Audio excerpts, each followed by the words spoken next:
Allez les amis, c'est parti pour le 339e épisode du Coup Tordu. Le Coup Tordu, ça parle vélo, ça parle cyclisme. Le 339e épisode du Coup Tordu consacré à la preview et au pronostic de la 20e étape du Tour de France 2025. Je vous retrouve en solo pour cet épisode du Coup Tordu. Est-ce que la type va débarquer dans l'épisode ? Je pense pas, parce que la preview de Vélo Futé est pas encore prête. Donc je pense que voilà, Thibaut il s'y réveille très très tôt le matin actuellement. Il doit avoir des poches sous les yeux, un petit peu comme moi. Alors je vous dis pas que je finis le Tour de France un petit peu cramé comme les coureurs, mais pareil, voilà, on se lève très très tôt en ce moment, et bien évidemment c'est toujours un plaisir de vous retrouver pour le Coup Tordu, pour parler vélo, pour parler cyclisme. Le Coup Tordu, le podcast des passionnés pour les passionnés. Il reste encore 2 étapes, on va se régaler jusqu'à dimanche, et puis après on va continuer à se régaler. Il y a le Tour de Wallonie qui débute, il va y avoir des courses en Espagne, il y a la Classica San Sébastien qui arrive la semaine suivante. D'ailleurs le prochain podcast la semaine prochaine sera consacré à la preview de la Classica San Sébastien, et puis on se retrouvera également en quotidienne pour le Tour de Pologne, qui est la prochaine course à World Tour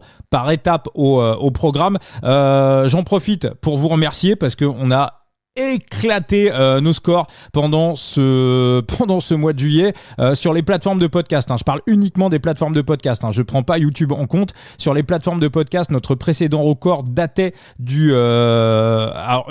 mois de juillet l'année dernière. On avait été à un petit peu plus de 12 000 écoutes sur le Tour de France. On avait battu ce record sur le Giro. On était monté à 15 000 écoutes. Et là, en écoute mensuelle, écoutez, je vais sortir la statistique qui est absolument monstrueuse. Donc encore une fois, uniquement plateforme de podcast. Donc ce mois-ci, sachant qu'il n'y a pas encore l'épisode de la Classica San Sébastien et les derniers épisodes du Tour de France, on est déjà à 21 418 écoutes. Et en auditeur unique, ça représente 9 768 personnes. Voilà, merci d'être là, d'être dans le Coup Tordu. On a désormais aussi les vues YouTube qui viennent se cumuler à ça. Alors YouTube, on le travaille pas trop, il n'y a pas nos tronches, il n'y a pas nos images, il y a simplement l'audio du podcast qui est retransmis sur YouTube, mais on commence à avoir des épisodes qui dépassent les 1000 écoutes, donc ce qui est aussi sympa. Alors sur YouTube, c'est un peu différent, il y a une petite partie algorithmique, mais bon, je vais pas vous prendre la tête avec ça, mais en tout cas voilà, les réseaux sociaux du Coup Tordu explosent, le TikTok qui fonctionne à plein pot, et le Coup Tordu qui continue. Le Tour de France s'arrête, mais bien évidemment, on va rester tous ensemble.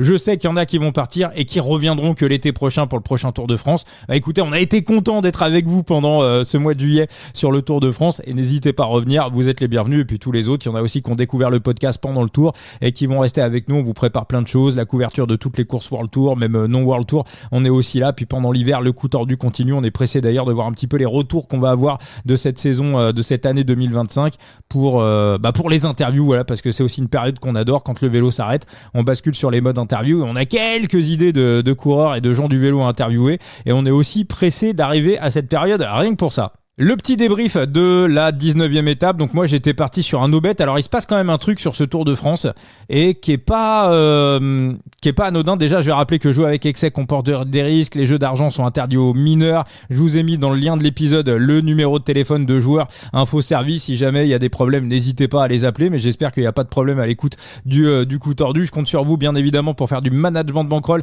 et jouer intelligemment. Alors il y a un truc quand même qu'on voit de plus en plus dans le vélo, parce que souvent quand on fait nos previews, et ça remonte depuis le début du Coup Tordu, et ça remonte encore avant même le Coup Tordu, où Thibaut faisait il y en a qui ont connu cette époque, c'était sur Twitch avec Gilou. Il faisait des previews sur le site de Ladbrokes, un site belge, enfin la chaîne Twitch de Ladbrokes. Et puis Gilou a dû arrêter à cause de la législation en Belgique qui devenait de plus en plus sévère. D'ailleurs, si ça arrive en France, moi je vous le dis, on continuera le Coup Tordu, simplement on parlera plus de bêtes, on parlera plus de value, on donnera plus de cotes, mais on continuera bien évidemment à faire ce qu'on fait. On fera des prédictions, enfin voilà, on trouvera quelque chose, mais bien évidemment on continuera à parler vélo. Donc la question qu'on se pose quand on prépare une étape, c'est, on se dit, est-ce que c'est un GC Day ou est-ce que c'est un pic pour les échappés ?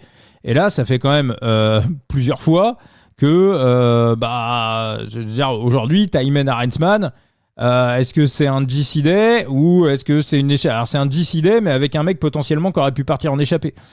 Ben O'Connor hier, alors c'est un pic échappé, mais vraiment un pic échappé, le top 3 c'est un GC Day. Donc en fait on a un peu des espèces de mélange des deux en fait, où on se retrouve avec un mélange de coureurs de classement général et des gars qui sont plutôt en forme, et voilà, donc ça nous fait finalement un truc un petit peu bizarre. Bon après voilà, je vais pas vous débriefer, je pense que vous avez tous vu, vous avez tous compris ce qui se passe entre Tadej Pogačar et Jonas Vingegaard. On a une sorte de jeu, c'est un peu un qui perd gagne. Je pense qu'il y a quelque chose sur lequel on n'a pas assez appuyé et quelque chose qui, j'ai envie de dire que j'ai complètement sous-estimé dans mes analyses, c'est clairement le poids de Joao Almeida. C'est-à-dire que si Pogačar a Almeida sur cette 3e semaine du Tour de France, sur la montagne, ça n'a absolument rien à voir. Je pense que le Mont Ventoux, il le gagne les doigts dans le nez. Je pense que l'étape d'aujourd'hui, il la gagne les doigts dans le nez. Et je pense que le col de la Lauze, il la gagne les doigts dans le nez. Donc je pense qu'il aura au moins 2 ou 3 victoires de plus à son compteur.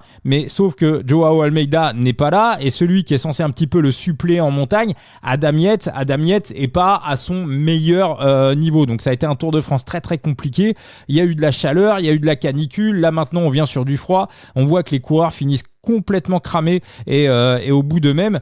Donc c'est pour ça qu'aussi les deux leaders se retrouvent finalement avec des équipiers qui les laissent un peu à poil assez loin de l'arrivée. Je veux dire, Tadej aujourd'hui dans la montée de la Plagne c'est un col assez roulant, entre 6 et 8%. On en parlait hier avec Thibaut, c'est pas un col sur lequel vous pouvez faire d'énormes différences à la pédale, c'est pas Hautacam par exemple. Donc Jonas il s'est mis dans la route Tadej pendant quasiment 18 bornes d'ascension et je comprends Tadej qui avait pas envie de se faire trèfler au sprint par un mec qui s'était économisé dans sa roue. Donc finalement tu veux pas l'étape, tu veux pas l'étape, Thymen Arensman il a senti le truc, il y va et on remporte l'étape et bravo à lui. Et moi j'étais bien content de nos deux bêtes. Par contre là où j'étais moins content, c'est qu'on a toujours ce pic Tadej Pogačar encore au moins 5 étapes. Je vous avoue qu'après sa dernière victoire, je me sentais plutôt safe, je me sentais plutôt bien et finalement sur ce tour il va plus avoir remporté, il aura plus gagné d'étapes en puncher que d'étapes finalement en montagne. Il en aura pris une à Hautacam et les 3 autres au punch. Alors maintenant, est-ce qu'il va gagner les Champs-Élysées? Ça on verra, on en reparlera dans la preview de demain. Je vais faire un petit point aussi sur Side Limit, notre jeu de fantasy préféré. Alors là, ceux qui vont me dire « Ouais, vous êtes en collab, en partenariat avec Side Limit », là, je vais vous démontrer l'inverse parce que je vais pas dire que du bien de Side Limit. Alors, je vais être assez rapide quand même sur l'histoire. Déjà, là où je vais dire du bien, déjà on vous l'a rappelé, hier Pipo Fiorelli de la Bardiani devrait s'engager en 2026 à la Visma, donc ça va faire un premier coureur de Side Limit à la Visma. Il y a des rumeurs d'ailleurs qui courent sur un deuxième coureur Side Limit, un mec encore plus surprenant rien de fait évidemment, mais encore plus surprenant que Pipo Fiorelli. On vous en parlera peut-être dans les heures qui viennent. Qui pourrait rejoindre l'équipe de Richard Plugge, à se demander si Richard Plugge ne fait pas lui-même son mercato sur Side Limit. Il a peut-être un pseudo, peut-être que peut-être je ne sais pas, peut-être qu'il se cache derrière, il y a un nouveau manager qui s'appelle Pripri Team, peut-être que c'est Richard Plugge qui se cache derrière Pripri Team, j'en sais absolument rien. Non, simplement il y a un nouveau mode qui est testé en version bêta sur ce Tour de France. Donc en gros, c'est un jeu de semi-fantasy, vous devez aligner 2 cartes de NFT que vous possédez avec 3 coureurs de la start list. N'importe lesquels, ce qu'on appelle des stagiaires. Mais vous pouvez prendre Pogačar et Vingegaard en stagiaire. Seulement, sur le nombre d'utilisations de stagiaires, vous êtes limité à 4 utilisations. C'est-à-dire que, en gros, les étapes de montagne, la clé, c'était d'associer 2 coureurs que vous possédez dans votre galerie avec Pogačar, Vingegaard, et puis ou Lipovic, ou Roglic, ou Oscar Only, bref, le 3e mec que vous sentiez le mieux. Valentin avait prévenu dans les règlements qu'il se méfierait des doubles galeries parce que bien évidemment une fois que vous avez utilisé vos 4 Pogačar et vos 4 Vingegaard, dans ces cas-là c'est très facile, vous créez un deuxième compte, vous transférez vos cartes sur ce deuxième compte et puis c'est reparti, vous bénéficiez à nouveau de 4 Pogačar et de 4 Vingegaard. Alors voilà, je vais pas jeter la pierre sur les uns et sur les autres. Il y en a qui ont vu ce qui se passait dans le Discord. Alors voilà, il y en a qui se sont mis d'accord entre eux. Ils ont joué leurs 4 Pogačar et leurs 4 Vingegaard. En plus, c'est des mecs que j'aime bien, donc voilà. Et puis une fois que le premier manager avait fini avec ses 4 Pogačar et ses 4 Vingegaard, il a prêté ses cartes à un autre manager qui se retrouve du coup avec 4 Pogačar et 4 Vingegaard quand tous les autres managers ont utilisé leurs Pogačar et leurs Vingegaard. Donc ce qui fait que ça lui fait des free wins assez faciles. Donc est-ce que c'est de l'optimisation ou est-ce que c'est de l'anti-jeu? Je vous laisse seul juge. Voilà, à l'écoute du podcast, à vous de vous faire votre propre idée, mais moi je vais pas leur jeter la pierre. Et je pense déjà au passage sur Sorare, le prêt de joueur de cette manière-là, c'est vous êtes viré du jeu quand même. C'est considéré. Il y a des mecs qui se sont fait virer pour des prêts de joueurs abusifs. Bref, j'en suis pas là. Moi je suis pas pour sanctionner qui que ce soit. Sur ce Tour de France, on était sur une version bêta, mais moi je veux que du côté de Side Limit, si le jeu doit prendre, et là si on en est à se poser ce genre de questions, c'est parce qu'il y a du monde et c'est parce que le jeu est en train de prendre, et notamment pour la Vuelta qui va arriver dans moins d'un mois, c'est de mettre des règles très claires et très précises et de ne pas hésiter à sanctionner, parce qu'à un moment donné, il n'y aura pas le choix s'il y a des abus. Et je le dis même pour les managers qui pratiquent, on va dire, ce genre d'optimisation ou ce genre d'anti-jeu. Alors ok, c'est super, t'as pris 10 balles, t'as pris une reward, mais en vrai, les mecs qui sont dans le Discord, qui jouent en Ligue 4, qui n'ont pas encore investi dans le jeu et qui voient ça, ils se disent qu'est-ce que c'est que ce cirque ? Et les gens qui sont pas sur Side Limit et qui hésitent à y aller et qui m'entendent en parler dans le podcast, ils se disent vas-y, le truc c'est pas très carré quand même, quoi, tu vois. Donc en fait, la réalité c'est que de faire ça, c'est ok, t'as pris 10 balles et t'as pris une carte, mais la vérité c'est que c'est ultra contre-productif parce que t'as fourré les autres et en réalité tu les dégoûtes un peu, si tu veux. Alors moi je vais pas aller me battre pour 10 balles et pour une reward, c'est pas le sujet, c'est pas le problème. Mais moi je pense qu'il faut aller juste au-dessus, voilà, et quand il y a des choses qui vont pas, on n'hésite pas à le dire, donc je le redis encore une fois, t'es en collab, machin, un truc, si t'es en collab, tu t'aimais pas des critiques quand il y a pas de critiques, mais bon, voilà, les critiques, c'est pour être constructif, pour faire avancer. Je pense qu'il faut qu'il y ait un règlement clair, ce jeu de semi-fantasy où on mélange ces NFT avec les coureurs de la start list, qui est disponible sur l'appli Side Limit en version bêta, parce que l'appli vient d'arriver, ce jeu est une méga bonne idée, ça permet de s'amuser, ça rejoint, ça se rapproche vraiment du betting, donc moi je trouve ça top. Simplement faut plus cadrer les choses pour éviter d'arriver à ce genre de situation, d'avoir des managers qui en toute bonne foi pensent faire de l'optimisation, mais pour les autres managers en face c'est de l'anti-jeu. Moi je veux dire, dans ce cas-là, j'ai cramé mes 4 Pogacar et mes 4 Vingegaard, je chope un manager, je crée un compte, je bascule 2 cartes jaunes et hop, ou un manager qui est en train de dormir, vous avez peut-être un compte sur Side Limit alors qu'il est, c'est trop facile, je vous prête 2 cartes jaunes et puis vous repartez avec les dernières étapes avec bon, vous me direz là peut-être que Pogacar et Vingegaard sur la 20e étape ça va pas vous servir à grand chose, donc voilà, donc il faut absolument qu'il y ait des règlements qui soient beaucoup plus clairs. Ça évitera ce genre de situation et de la frustration à la fois chez les managers qui se sont sentis un peu fourrés et aussi une frustration chez les managers qui se disent qui pensaient avoir une bonne idée pour optimiser un petit peu le truc et finalement ils se retrouvent dans une situation un petit peu délicate. Donc voilà, je redis encore une fois, tout ça c'est pour faire avancer le schmilblick. Allez, 20e étape de ce Tour de France. Alors, quel scénario? Moi, je trouve que du côté des journalistes, on sous-estime un petit peu cette étape.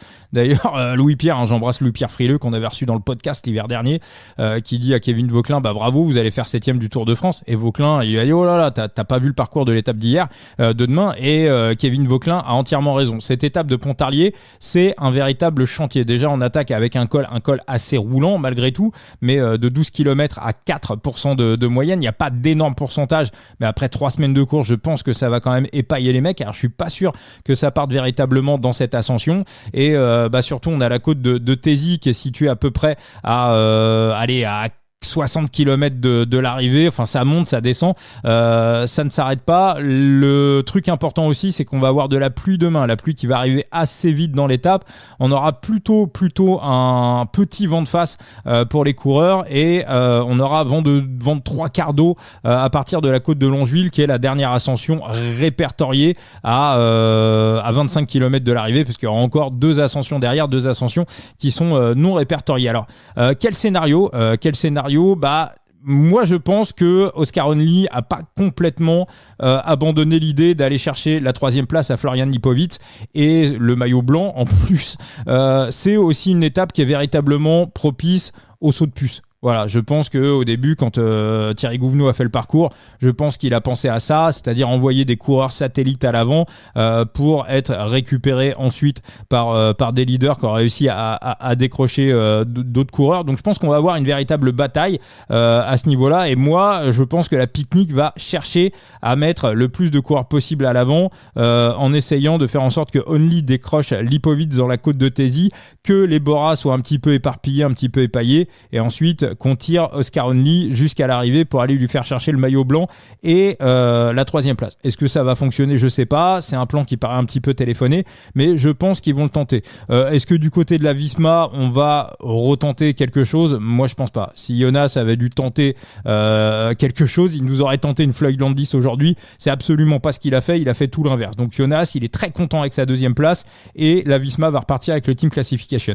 Donc, évidemment, ça met tous les coureurs de la Visma. Alors, si on essaye de profiler un vainqueur, parce que ça va être un pic échappé, mais moi je pense qu'il va y avoir des coureurs un petit peu partout sur la route, ça va tirer dans tous les sens, donc ça va se courir un petit peu comme une classique. Donc vous connaissez les bases d'une classique. Une classique, il faut essayer d'avoir le plus de monde à l'avant, essayer de se retrouver en supériorité numérique. Du côté des UAE, je pense quand même qu'on va faire l'union sacrée autour de Tadej Pogačar. Je suis pas sûr qu'on envoie des UAE à l'avant. Peut-être un, mais à mon avis, pas beaucoup plus. En revanche, les équipes qui sont complètes et qui vont jouer l'étape vont avoir un véritable avantage. Du côté de la Visma, globalement, je pense qu'on peut avoir des mecs qui peuvent avoir un bon de sortie pour aller s'amuser un petit peu à l'avant. Les IF, ils sont pas au complet, mais ils ont quand même une bonne équipe pour tenter des moves. Pareil du côté de la Bahreïn. Donc bref, je vais pas vous faire la start list entière. Donc faut plutôt, pour moi, aller viser sur une équipe qui a des coureurs, on va dire plutôt profil classic man. On va pouvoir jouer un petit peu la supériorité numérique à l'avant, et en plus on va revenir aussi sur le fameux théorème Nicolas Fritsch, à savoir que les mecs qu'on va retrouver à l'avant sont des mecs qu'on a déjà vus, tout simplement. Pourquoi ? Parce que ce sont les plus forts. Alors après, là on va sortir évidemment la petite liste de courses, mais voilà, en plus on va plutôt aller aussi sur des coureurs qui aiment bien la pluie, qui vont aussi se laisser porter en profitant peut-être du jeu entre les Picnic et les Bora pour la 3e place, parce que évidemment les Picnic, s'ils tentent un saut de puce, ils vont essayer de faire en sorte de prendre du temps, ils vont s'épailler un peu à l'avant, donc ça va être ça va jouer comme ça. Donc je vais pas être très original, mais pour moi le premier nom qui ressort, c'est Jonas Abrahamsen, qui a encore montré sur l'étape d'avant-hier qu'il avait des jambes, hein, c'était le meilleur de l'échappée. Donc les Uno X terminent ce Tour de France au complet. L'Eknosun est aussi pas mal.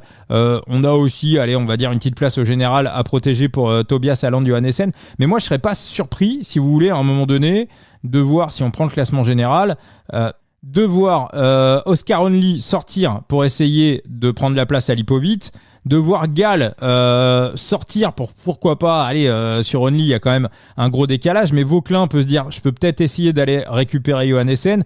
Bon, Roglic, lui, à mon avis, il s'en fout, il va jouer l'étape. Mais si jamais il part en échappée pour essayer de jouer l'étape, Vauclin va se dire oh là là, ma 7e place. Johannessen va se dire oh là là, ma 6e place. Et Gall va se dire oh là là, ma 5e place. Donc ça peut jouer comme ça, en fait, jusqu'à la place de Jordan Jegat, qui est 11e et qui a 4 minutes de retard sur Ben O'Connor. Donc le premier nom qui me vient à l'esprit, donc voilà, vous l'avez compris, c'est Jonas Abrahamsen. Voilà, Jonas Abrahamsen, j'ai pas encore regardé les cotes, mais le premier nom qui me vient en tête sur ce type de parcours, voilà, c'est Jonas Abrahamsen des Uno X. Le deuxième nom, voilà, parmi, je vais pas être très très original, mais parmi les mecs ultra forts, c'est Tish Benoot. Tish Benoot, pour moi, c'est un parcours qui est complètement taillé pour lui. Tish Benoot, il adore la flotte. Donc voilà, donc le deuxième nom sur lequel j'irai, voilà, qui pour moi coche les cases. Voilà, Tish Benoot, ça sera mon deuxième pick. Et j'aurai également un petit dernier pick. Alors j'ai pas encore vu les cotes, hein. En fonction des cotes, on va aussi se décider. Mais il y a un coureur. Alors il y a un coureur, il doit pas être si mal que ça, mais il traverse ce Tour de France dans l'anonymat le plus complet, et pourtant il est 22e au classement général. Donc s'il est 22e au classement général, c'est qu'il doit pas être si mal que ça. Parce que bon, 22e, c'est quand même pas mal. C'est Valentin Madouas. Alors Valentin Madouas, là je vais un petit peu sortir du théorème Nicolas Fritsch, mais voilà, je me dis globalement qu'il doit pas être si pourré que ça pour être quand même à cette place au classement général. Alors c'est vrai qu'il était sorti sur l'étape entre Muret et Carcassonne, mais sur l'étape entre Muret et Carcassonne, on avait aussi affaire à une étape où il faisait plutôt chaud. Valentin Madouas, quand il pleut, c'est un autre coureur. Donc voilà, pour moi, il y aura aussi du Valentin Madouas dans l'histoire. C'est aussi quelqu'un qui traditionnellement termine très très bien ces Tours de France, termine très très bien les courses de 3 semaines. Donc on sera sur du Madouas, sur du Abrahamsen et sur du Tish Benoot. On va être sur du Binbet, hein, bien évidemment. C'est un peu ce qui a manqué de mon côté sur ce Tour de France. C'est véritablement de passer un gros coup ou deux. Donc pourquoi pas. Alors maintenant, ça se trouve, voilà, on va regarder On va regarder les cotations.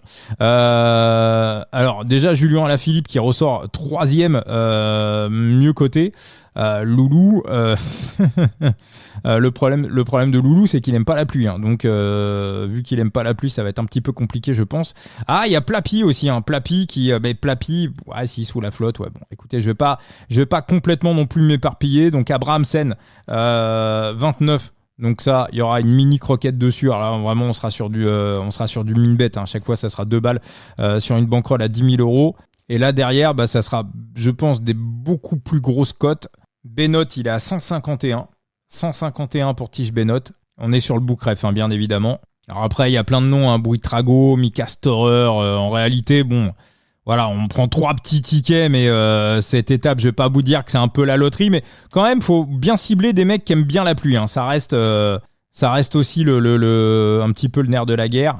Genre un mec comme Ewen Koustio aussi. Hein. Je pense que c'est bon. Après, je pense qu'il va être aussi un petit en protection de la 7e place de Kevin Vauquelin que je voyais pas si haut. Voilà, Valentin Madouas à 67. Voilà. Donc il y aura des top 1 et des top 3 sur ces 3 coureurs, mais bon, à chaque fois vraiment ça sera vraiment des petites piécettes. Et vu qu'il pleut, je vais quand même aller regarder les match-up, histoire de reperdre un match-up encore une fois. Alors là, vous voyez Alex Aramburu contre Julien Alaphilippe.